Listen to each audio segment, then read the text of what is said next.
భూదాన్ భూముల వ్యవహారంలో మరో కీలక పరిణామం చోటు చేసుకుంది. ప్రభుత్వ భూ బదలాయింపు లావాదేవీలో అక్రమాలు జరిగినట్లుగా గుర్తించిన ఈడీ మాజీ కలెక్టర్ అమోయ్ కుమార్పై కేసు నమోదును సిఫార్సు చేస్తూ డీజీపీ జితేందర్కు నివేదికను సమర్పించింది. అదేవిధంగా అప్పట్లో మహేశ్వరం తహసీల్దార్గా విధులు నిర్వర్తించిన జ్యోతితో పాటు మరికొందరిపై కేసులు నమోదు చేయాలని విజిలెన్స్ అధికారులు రికమెండ్ చేశారు.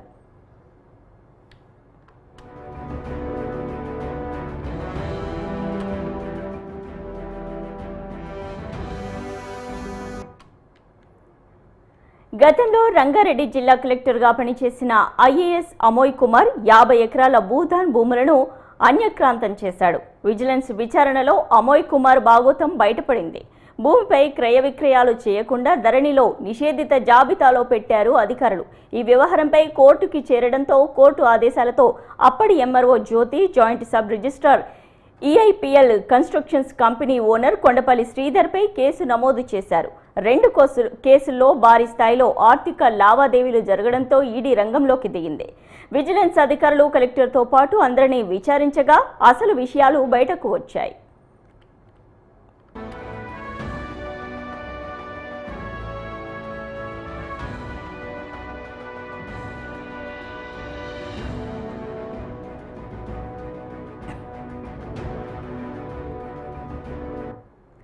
నాగరంలోని సర్వే నెంబర్ 181, 182లోని 102 ఎకరాలపై కొంతకాలంగా వివాదం నడుస్తోంది. అందులో 50 ఎకరాల భూమి భూదాన్ బోర్డుకి చెందిందని బోర్డు వాదిస్తోంది.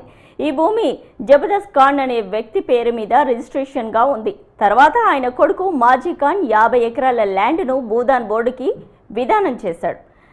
2021లో హాజీ ఖాన్ వారసురాలని అంటూ 40 ఎకరాలు తనదేనని కాదర్ నిషా దరఖాస్తు చేసుకుంది. క్షేత్రస్థాయిలో ఆర్డీఓ, తహసీల్దార్, ఆర్ఐలు, సీనియర్ అసిస్టెంట్ కాదర్ నిషాకు సానుకూలంగా ఉంది.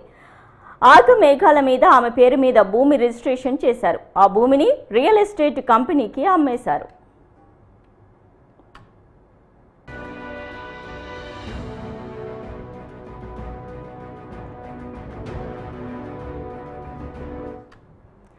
భూదాన్ భూముల వ్యవహారంలో అక్రమ లావాదేవీలపై తాజాగా భూదాన్ బోర్డు స్పందించింది. ఈ మేరకు తహసీల్దార్ జ్యోతితో పాటు మరో 4గురికి బోర్డు నోటీసులు జారీ చేసింది.